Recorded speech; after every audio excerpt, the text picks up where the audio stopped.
बिस्मिल्लाहिर्रहमानिर्रहीम। अस्सलाम वालेकुम स्टूडेंट्स। आज की क्लास में हम लोग क्रिटिकल रिस्क से आगे का देखेंगे। ये चैप्टर 5 है और लास्ट क्लास में हमने ऑपरेशंस तक डिस्कस किया था, यानी स्लाइड तक, ऑपरेशन वाली स्लाइड तक। आज हम क्रिटिकल रिस्क को आगे की तरफ देखेंगे और ये सारी स्लाइड्स मेरी यूट्यूब चैनल के ऊपर अपलोड हैं, ऑर्गेनाइजेशन बिहेवियर के नाम से जो है। देखिए, रिस्क सबसे पहले आप जानते हैं कि एंटरप्रेन्योरशिप रिस्क के बगैर है ही नहीं। मतलब एंटरप्रेन्योरशिप का जो कॉन्सेप्ट है वो रिस्क के बगैर है ही नहीं, ठीक है। और उसमें इस तरीके से है कि जैसे कि मैं आपको व्हाट्सएप के ऊपर भी काफ़ी वीडियोस और केस स्टडी फॉरवर्ड करता रहता हूँ, जैसे कि अली बाबा है, जैकमा है, क्लास में भी हम डिस्कस करते ही रहते हैं। तो अगर आप इन जितने लोगों को भी देखें तो ये सारे हैं रिस्क टेकर, क्योंकि एंटरप्रेन्योरशिप का जो कॉन्सेप्ट है वो रिस्क के बगैर है ही नहीं, ठीक है।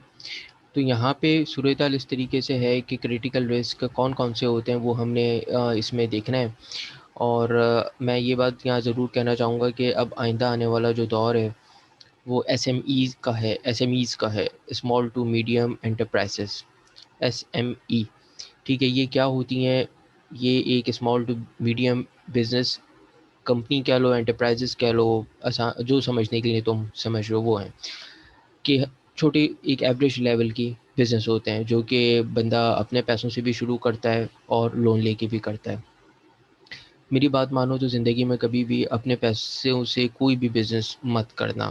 बिज़नेस हमेशा लोन लेके किया जाता है, यूजुअली जो बड़े बिज़नेसेस होते हैं, ठीक है? अपने पैसों से कोई भी नहीं करता। बहरहाल ये प्रैक्टिकल फ़ील्ड की बातें हैं, इस पे डिबेट भी हो सकती है, लेकिन अभी हमें स्लाइड के ऊपर ही फ़ोकस करना है।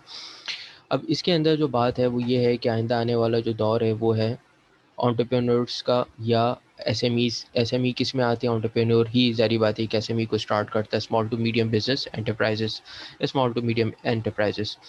जॉब्स की जो सूरत हाल है इस वक्त वो खुद आप लोगों के सामने है। मेरे ख्याल से मुझसे ज़्यादा बेहतर आप लोग समझते हैं कि जॉब्स मार्केट में नहीं है, जॉब क्रंच आ रहा है, आहिस्ता आहिस्ता जॉब्स ख़त्म हो रही हैं। लोग जो हैं वो एक मामूली जॉब को छोड़ के अपने बिजनेसेस स्टार्ट कर रहे हैं, उसकी तरफ आ रहे हैं। और इस्लाम भी हमें यही कहता है, अगर हम रिलीजियस पॉइंट ऑफ व्यू से बात करें, कि जो सबसे ज़्यादा बरकत है वो किस में? बिज़नेस में कह लो या तिजारत में कह लो। अल्लाह के नबी ने भी यही फरमाया, ठीक है। तो अगर उस पॉइंट ऑफ व्यू से भी देखें तो ऑब्वियसली रिलीजन के अंदर भी हमें बिज़नेस को ही जो है वो जिसे कहते हैं तरजीह दी गई है। और अगर आप वैसे प्रैक्टिकल देख लें तो पाकिस्तान में भी और पाकिस्तान से बाहर भी अब जॉब सिनेरियो कुछ और है। जॉब्स आहिस्ता-आहिस्ता ख़त्म हो रही हैं, जॉब का रुझान, जॉब का जो सिस्टम होता है ना, जॉब का जो फ़ैशन होता है वो ख़त्म हो रहा है और लोग एसएमई यानी अपने कारोबार की तरफ आ रहे हैं, स्मॉल टू मीडियम एंटरप्राइजेज़ की तरफ आ रहे हैं। और यूजुअली ये हो रहा है कि गवर्नमेंट से लोन लेके अपना छोटा-मोटा कारोबार, कोई भी कारोबार वो हो सकता है, वो स्टार्ट कर रहे हैं। सही है। तो इसके अंदर जो है आप ये देखें कि अभी जैसे इमरान खान ने भी लॉन्च की है कारोबार के लिए जो नौजवान जैसे प्रोग्राम है। अब मुझे उसकी डिटेल नहीं पता, लेकिन एक एग्ज़ाम्पल के तौर पे मैं आपको बता रहा हूँ, ठीक है, कि आप लोन लेके अपना कारोबार स्टार्ट कर सकते हैं, ठीक है।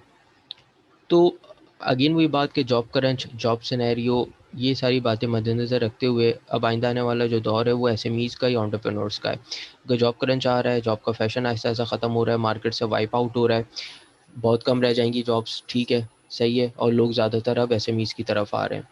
जॉब में अनसर्टेनिटी होती है, सुबह है, शाम में नहीं, आज है, कल नहीं है, हर दूसरे दिन नई जॉब देखते फिरो, ठीक है, इंसान थक जाता है।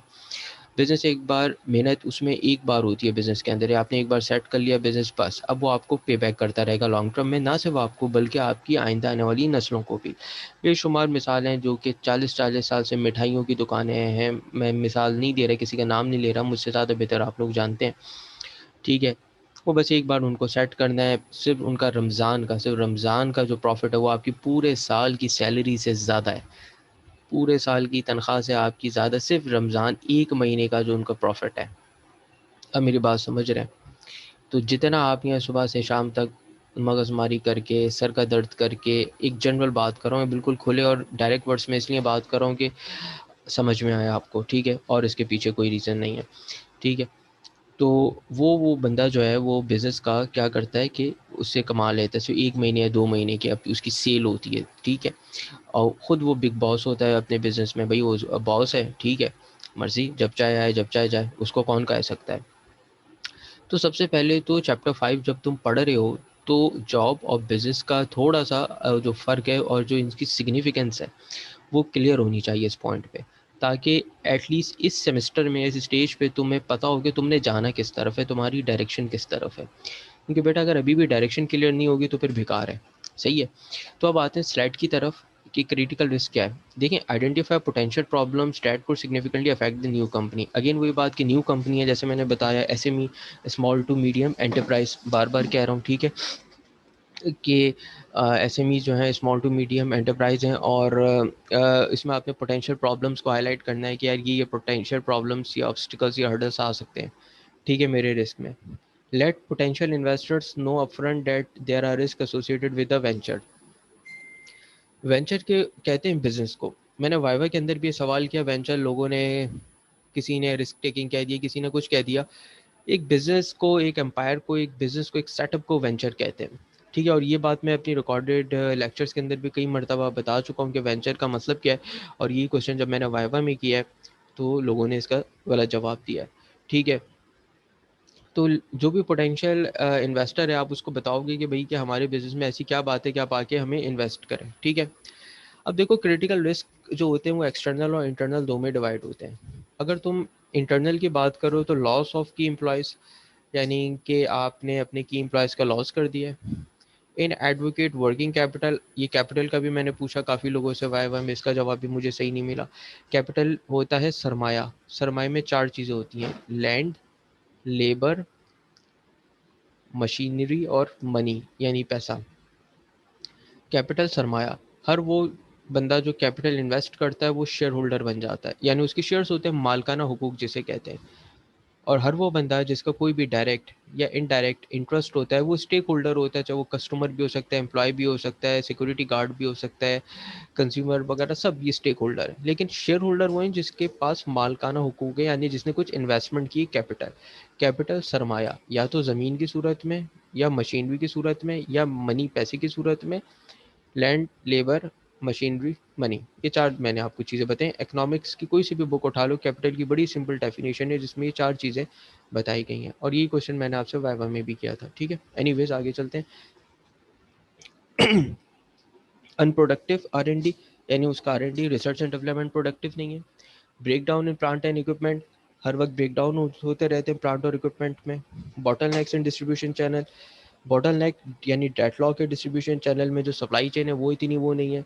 Factors not covered by insurance policies, insurance policies होती हैं ऐसे फैक्टर्स जो कि इंश्योरेंस पॉलिसी पे जो मतलब कवर ही नहीं कर रहे हैं। तो ये सारे के सारे रिस्क फैक्टर्स में आ जाते हैं। अच्छा, अब एक्सटर्नल रिस्क कौन से होते हैं। Inability to protect IP and patent violations. IP कहते हैं इंटेलेक्चुअल प्रॉपर्टी को। ये बात हम क्लास में डिस्कस कर चुके हैं, इससे पहले मैंने आपको बताया था आईपी इंटेलेक्चुअल प्रॉपर्टी राइट्स, ठीक है, आईपीआर के बारे में, या आईपी उस वक्त। देखो, प्रॉपर्टी जैसे ज़मीन है, जायदाद है, आपका मकान है, प्रॉपर्टी है। लेकिन अगर आप कोई सॉफ्टवेयर लिख रहे हो, कोई एल्गोरिथम लिख रहे हो, कोई इंटेलेक्ट का काम कर रहे हो, तो ये भी तो आपकी प्रॉपर्टी है ना। कोई एल्गोरिथम बनाया, सॉफ्टवेयर बनाया, सी प्लस प्लस पे, मैटलैब पे, किसी पे भी, तो ये भी आपकी क्या है, प्रॉपर्टी है ना, इंटेलेक्चुअल। लेकिन ये इसका ताल्लुक इससे जहानत से, तो ये क्या कहलाएगी, इंटेलेक्ट, इंटेलेक्चुअल प्रॉपर्टी, ठीक है। इसको, इसके लिए ज़ाहिर बात है बॉडीज़ होती हैं जो कि उसको पेटेंट करती हैं, उसको वो करती हैं, जिसे कहते हैं पेटेंट कह लो या वो कह लो कॉपीराइट कह लो, ठीक है। ये देखो स्लाइड के नीचे देखो कॉपीराइट लिखा हुआ है, ठीक है, कहाँ से लिए स्लाइड, कहाँ से लिए, ठीक है, ये सारा यहाँ पे लिखा हुआ है स्लाइड के नीचे। तो यानी इसका मतलब क्या है कि ये स्लाइड बगैर परमिशन कोई दूसरा यूज़ नहीं कर सकता, अगर करेगा तो वो इलीगल है, ठीक है। उसको सू का नोटिस भिजवाया जाए, सू किया जाएगा और नोटिस भिजवाया जाएगा, ठीक है। इसी तरीके से आईपी, इंटेलेक्चुअल प्रॉपर्टी, क्या आपने एक काम किया, अब जैसे स्लाइड्स बनाई तो यार ये होगी मेरी इंटेलेक्चुअल प्रॉपर्टी, या कोई भी एल्गोरिथम लिखा वो क्या होगी, इंटेलेक्चुअल प्रॉपर्टी होगी, ठीक है। और क्या हुआ, पेटेंट वायलेशंस, यानी कि पेटेंट, मिसाल के तौर पे आपने एक मेडिसिन बनाई, जैसे कोरोना वायरस की मेडिसिन बनी, अब इसकी मेरे ख्याल से मार्केट में 2 या 3 मेडिसिन हैं। अब हर कंपनी ने, जैसे पी फाइजर की बात करें, उसने अपना पेटेंट करवा लिया और मैंने ये फार्मूला बनाया है, ठीक है, पी फाइजर ने फार्मूला बनाया है, उसने पेटेंट करवा लिया कि अब दुनिया में कोई भी दूसरी कंपनी पी फाइजर के फार्मूले को कॉपी नहीं करेगी तो पेटेंट वायलेशन हो जाएगी। सही है। दूसरा जो पॉइंट है चेंजेस इन टेक्नोलॉजी, इसको मैं इसलिए ज़्यादा टाइम नहीं लगाऊंगा कि मुझसे ज़्यादा अच्छा बेहतर आप लोग समझते हो। देखो इस वक्त किस पे क्लास हो रही है, जूम पे, MS टीम पे। टेक्नोलॉजिकल टूल्स आ गए, ठीक है। हमने कभी ज़िंदगी में ना किसी स्टूडेंट ने इस तरह से क्लास ली, ना किसी टीचर ने इस तरह से पढ़ाया, लेकिन कोरोना की वजह से, कोविड की वजह से सब आप देखें अब यूज टू हो गए हैं। आप लोग भी MS टीम के ऊपर एग्जाम्स भी दे रहे हैं, क्लासेस भी ले रहे हैं, जूम पर भी ये सिलसिला चल रहा है। तो जो टेक्नोलॉजिकल एडवांसमेंट है, आप देखें कि उसने किस हद तक एजुकेशन के निज़ाम को ना सिर्फ चेंज किया बल्कि मुतासिर किया। ऐसा है या नहीं, टेक्नोलॉजी का इम्पैक्ट हम तक आया, यानी एक हमारी जो 25-30 बच्चों की एक मामूली सी क्लास होती है, उस तक उस टेक्नोलॉजी ने उसको हिला के रख दिया और हमें मजबूर कर दिया है कि हम चाहते हुए या ना चाहते हुए, बेशक हम हमें आए या हमें ना आए, दोनों सूरतों में हम उस टेक्नोलॉजी का सहारा लें। जैसे आप देख रहे हैं कि आपके जो वाइवा एग्ज़ाम्स हुए हैं वो MS टीम के ऊपर हुए हैं, और उसमें जो है वो उसी तरीके से इंश्योर किया गया है फेयरनेस को, जैसे कि आपके फिजिकल एग्ज़ाम्स होते हैं। बिकॉज MS टीम एक प्लेटफॉर्म है, इसी तरीके से जूम है, गूगल क्लासरूम है। तो 3 ऑफिशियल प्लेटफॉर्म है जो वर्ल्ड वाइड बहुत ज़्यादा यूज़ हो रहे हैं, इनफैक्ट इंटरनेशनल यूनिवर्सिटीज़ में। ना सिर्फ यहाँ तक बल्कि कंपनीज में भी डिफरेंट मीटिंग्स के लिए या कॉन्फ्रेंसेस के लिए इन टूल्स को इस्तेमाल किया जा रहा है। ठीक है। तो आप देखें गवर्नमेंट रेगुलेशन और प्रोटेक्शनिस्ट लेजिस्लेशन कहते हैं कानून साजी कहाँ होती है, असेंबली में होती है। ठीक है। तो इन सब चीज़ों को भी देखना होगा। अब देखते हैं एडवर्ड्स इकोनॉमिक कंडीशन। आपको पता है हमारे मुल्क की इकोनॉमिक कंडीशन इस वक्त सही नहीं है। IMF और वर्ल्ड बैंक दो मेजर ये IGOs हैं, इंटरनेशनल गवर्नमेंटल ऑर्गेनाइजेशन, ठीक है, जिनसे कर्जा लेके पाकिस्तान जो है वो मकरूज़ हुआ है। ठीक है। और आप देखें कि मतलब जो भी इकोनॉमिक कंडीशन है, प्राइसेस बढ़ गए हैं जिसको इन्फ्लेशन कहते हैं। ठीक है। उसके बाद जो मार्केट में चेंज आ रहा है, failure to procure sufficient funding. Again वही बात कि आपने फेल हो गए सफिशिएंट फंडिंग को प्रोक्योर करने में। अनस्टेबल बैंकिंग, फाइनेंशियल, ट्रांसपोर्टेशन, आपके ये देखें कि सारी चीज़ें अनस्टेबल हैं। Potential effects on financial plan, क्या आपके फाइनेंशियल प्लान में भी पोटेंशियल इफेक्ट्स बन रहे हैं। ठीक है। क्रिटिकल रिस्क, यहाँ पे एक वर्ड इस्तेमाल किया गया है कंटीजेंसी प्लान का, इसको लिख लीजिए। कंटीजेंसी का मतलब ये होता है, मिसाल के तौर पे प्लान बी। भाई एक मुल्क है, उसका कोई वज़ीर आज़म या कोई चीफ़ ऑफ आर्मी स्टाफ, जैसे हमारे साथ हुआ था ज़ियाउल हक का जहाज़ जो है, आपको याद होगा कि या आपने सुना होगा, ख़राब तो नहीं तो उस वक्त, कि वो क्रैश हो गया था। अब कंटीजेंसी प्लान क्या है कि यार अगर कोई आर्मी चीफ़ है या कोई वज़ीर आज़म है या किसी कंपनी का CEO है, वो चला जाता है, खुदा ना खास्ता जैसे बेनज़ीर की असैसिनेशन हुई है। ठीक है। सही है। तो उसके बैकअप में कोई दूसरा बंदा तैयार हो जिसको राज की बातें पता हो कि यार चीज़ें कहाँ रखी हैं, किस तरीके से करना है, या उसका सब्सटीट्यूट जिसे कहते हैं वो तैयार हो, जो कि एज सुन एज पॉसिबल उसको टेक ओवर कर लिया। आप मेरी बात समझ रहे हैं। जैसे गूगल का CEO है, कोई इंडियन बंदा है। ठीक है। उसकी पर मिनट की सैलरी आप देख लें कि कितनी है सारी। तो जो गूगल का CEO है, गूगल की कंपनी चला रहा है। अब अगर वो CEO खुदा ना खास्ता कहीं उसकी डेथ हो जाती है किसी को, तो गूगल के पास दूसरा बंदा फ़ौरन वैसे तो तैयार हो जाएगा टाइम लगा के, लेकिन उसमें में कंपनी का नुकसान में चलेगी।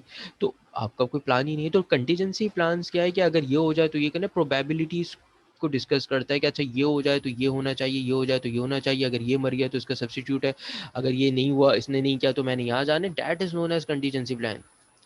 कि कंटीजेंसी प्लान्स होने चाहिए आपकी कंपनीज़ के पास कि यार अगर मेरी कंपनी बैंकरप्ट होती है तो मैंने किससे पास जाना है। जैसे मिसाल के तौर पे पाकिस्तान जो है वो बैंकरप्ट होने वाला था जब इमरान खान ने गवर्नमेंट संभाली है, सऊदीया ने आके मदद की, मेरे पास कंटीजेंसी प्लान था कि भाई मैंने सऊदीया या मैंने फ्रेंड्स ऑफ पाकिस्तान को कॉल करनी है। ठीक है। एक मैं मिसाल दे रहा हूँ, मिसाल दे के समझा रहा हूँ। कोई दूसरा वज़ीर आज़म हो सकता है, उसका नाम आ जाएगा, या प्राइम मिनिस्टर कह लो। ठीक है। कि यार ये फ्रेंड्स ऑफ पाकिस्तान या सऊदीया से पैसा लिया, यहाँ से चाइना से पैसा लिया, IMF का लोन उतारा। ठीक है। कंटीजेंसी प्लान क्या, मुल्क बचाने के लिए, यार बिजनेस बचाने के लिए आपके पास कंटीजेंसी प्लान के प्लान बी क्या ऑप्शन है आपके पास, क्या प्रोबेबिलिटीज़ हैं कि अच्छा ये होगा इतने % तो यहाँ से चलेगा ये। यानी देखो तस्वीर के दोनों रुख देखने पड़ते हैं। जब आप किसी भी बड़ी चीज़ में हाथ डाल रहे हो तो सब ये नहीं होता कि भाई आपने बस एक साइड देखा और फिर दूसरी साइड के बारे में आपको पता नहीं हुआ, तो शाम के 8 बजे लॉकडाउन लग गया, फिर आप कह रहे हो सर अब मैं क्या करूँ, ठीक है। तो ये चीज़ नहीं होनी चाहिए। तो always must have a contingency plan. तो कंटीजेंसी का जो मतलब है वो लिख लो। आगे चलते हैं, इंश्योरेंस प्रोविजंस। आग लग जाने की इंश्योरेंस होती है, लायबिलिटी होती है, ऑटोमोबाइल जैसे गाड़ियों के इंश्योरेंस, वर्कर कंपनसेशन जैसे हम सबकी इंश्योरेंस होती है, की पर्सनस। तो ये तो आसान है। अब देखो फाइनेंशियल प्रोजेक्शंस को देख लेते हैं कि फाइनेंशियल प्रोजेक्शंस क्या चीज़ है। देखो, कन्विंस इन्वेस्टर्स और bankers that the venture make sense from a financial stand point. Again वही बात कि ये जो आपका वेंचर है, यानी जो भी आपने बिजनेस स्टार्ट किया है, या आप एंटरप्रेन्योर हो, या आपकी SME small to medium enterprise है जिसको आप वेंचर कह रहे हो, आप कन्विंस करो, राज़ी करो अपने इन्वेस्टर को, बैंकर्स को, कि यार ये फाइनेंशियली जो है वो लायबल है, ताकि वो आके उसमें इन्वेस्ट करें और बिजनेस बढ़े। इसी तरह से होता है। Address projections must address allocation of expenses, कि आपने एक्सपेंसेस का क्या करना है। अगेन वही बात, रिटर्न ऑन इन्वेस्टमेंट, कि आपने जो पैसा लगाया है उस पर कितनी फीसद रिटर्न होगा। कैश फ्लो मैनेजमेंट, के कितना कैश आ रहा है, कितना कैश जा रहा है, ठीक है। एग्जाम्पल भी आप आ गई हैं, देखें historical financial data. Historical financial data के जो आपकी लाइक फाइनेंशियल डाटा से मुराद जो बैलेंस शीट होती है, प्रॉफिट एंड लॉस स्टेटमेंट होती है। आप किसी भी कंपनी या बैंक की वेबसाइट खोल लें, ये 2021 चल रहा है ना, तो 2020 या चलें 2019 की फाइनेंशियल डाटा आप किसी भी कंपनी का जो है वो लें, उसमें आप पी एंड एल स्टेटमेंट ले सकते हैं, प्रॉफिट एंड लॉस स्टेटमेंट ले सकते हैं, ठीक है। ये यूजुअली अवेलेबल होती है, और इस टाइप का जो मतलब कॉन्फिडेंशियल डाटा नहीं होता वो अवेलेबल होता है, ठीक है। First of financial projections by month, इसमें इस तरह से होता है कि क्वार्टरली चलता है, यानी एक साल में 4 क्वार्टर होते हैं, एक क्वार्टर 3-3 महीने का होता है। तो जनवरी फरवरी मार्च एक क्वार्टर, इसी तरीके से अगले 3 महीने दूसरा क्वार्टर। तो क्वार्टरली परफॉर्मेंस आपको डिलीवर करनी होती है। जैसे कि आपका सेमेस्टर होता है, सेमेस्टर तो खैर साल में 2 होते हैं, 4 महीने का होता है, क्वार्टर नहीं कहलाएगा, लेकिन क्वार्टरली परफॉर्मेंस होती है। अगेन वही बात, बैलेंस शीट। इस बैलेंस शीट वो होती है बेटा, इसमें एसेट्स और लाइबिलिटीज़ होते हैं, और बीच में लाइन खींची होती है कि भाई एसेट और लाइबिलिटी आपस में बैलेंस होने चाहिए। यानी अगर इधर 10 रुपये हैं तो इधर भी 10 रुपये होने चाहिए। अगर एसेट ज़्यादा हो गए तो आप अच्छी बात है, लेकिन अगर लाइबिलिटी ज़्यादा हो गई तो फिर आप बुरी बात है, कि भाई आपकी लाइबिलिटी लाइबिलिटी वो जो आपने पे करनी है, जो आपने पे करनी है, आपके ऊपर कर्जा है, आपने पे करनी है, ठीक है, आपने देना है, वो लाइबिलिटी कहलाती है। इनकम स्टेटमेंट को प्रॉफिट एंड लॉस स्टेटमेंट भी कहते हैं दूसरे लफ्ज़ में, ठीक है, या आसान लफ्ज़ों में आप अपने लेवल पे ये समझ लें, ठीक है, क्योंकि ये प्योर अकाउंटिंग की टर्मिनोलॉजीज़ यूज़ हो रही हैं जिससे आपका कोई ऐसा ताल्लुक नहीं है, लेकिन थोड़ा सा समझाने के लिए मैं आपको कर दूं कि अब ऐसा भी नहीं कि कोई सामने बोले तो आपको बिल्कुल ही पता ना हो। Second year financial projections bye quarter, quarter को मैंने डिस्क्राइब कर दिया। 5 year annual forecast, annual forecast की जाती है अगले 5 साल तक की कंपनी की। ब्रेक इवन एनालिसिस, ये सवाल भी मैंने वाइवा में बहुत किया कि what is break even. Break even जहाँ पे प्रॉफिट एंड लॉस बराबर आ जाए, दो ग्राफ आ रहे होते हैं प्रॉफिट एंड लॉस का, दोनों एक पॉइंट पे इंटरसेक्ट करते हैं, वो जो पॉइंट जहाँ इंटरसेक्ट करता है वहाँ प्रॉफिट एंड लॉस इक्वल हो गया, यानी कि ना कंपनी को प्रॉफिट हुआ ना लॉस हुआ। 10 रुपये लगाए थे, 10 रुपये वापस आ गए, बस वो कहलाते हैं ब्रेक इवन, के जितना पैसा लगाया उतना वापस आ जाए, नहीं जितना प्रॉफिट उतना लॉस, या जितना लॉस उतना प्रॉफिट। उसके बाद रेशियो एनालिसिस ये भी होती है, ठीक है, ये हम छोड़ दें रेशियो एनालिसिस, ठीक है। उसके बाद यहाँ पे ये बहुत ही सोफिस्टिकेटेड स्टार्ट हो रहा है, ठीक है, तो ये आप रहने दें। बैलेंस शीट का आप ये देख लें कि एसेट्स है, लाइबिलिटीज़ है, मैंने आपको बताया कि टोटल एसेट ये होता है, ठीक है। इक्विटी जो आपका अपना मतलब सरमायाकारी होती है उसको इक्विटी, आप आसान लफ्ज़ों में यूँ समझ लें इक्विटी होती है, नहीं तो ये प्रोफेशनल डेफिनेशन नहीं है इक्विटी की, ठीक है। लेकिन आप ये, because you are not a accountant, you are not a student of financial accounting, तो आप आसान लफ्ज़ों में समझ लें कि भाई आपकी जो वो होती है सरमायाकारी, उसको आपकी इक्विटी आप कह लें। टोटल लाइबिलिटीज़ मैंने आपको लास्ट स्लाइड में बता दिया है। बैलेंस शीट क्या है कि एसेट और लाइबिलिटी आपस में क्या होनी चाहिए, इक्वल होनी चाहिए। Total asset is equal to total liability. ये छोड़ दें, ये चीज़ें बहुत ही प्योर उसकी आ रही हैं, आपकी फाइनेंशियल उसकी अकाउंटिंग की आ रही हैं, तो इसके अंदर आपका इतना यूज़ नहीं होगा, ठीक है। कराने को तो मैं करवा सकता हूँ, लेकिन ये फाइनेंशियल अकाउंटिंग में पढ़ाई जाती हैं ये सारी चीज़ें, ठीक है। तो बस ये टर्मिनोलॉजीज़ को थोड़ा सा देख लें कि कभी आपका जो है वो इस्तेमाल करने का इत्तेफाक हो तो आप इसको कर सकें, ठीक है जी। तो यहाँ पे हमारा चैप्टर 5 ख़त्म हो गया है, और 5 चैप्टर आज हमने कंप्लीट कर लिए हैं, ठीक है। कोई क्वेश्चन हो तो आप व्हाट्सएप पे कर सकते हैं, ठीक है जी। थैंक यू, अल्लाह हाफ़िज़।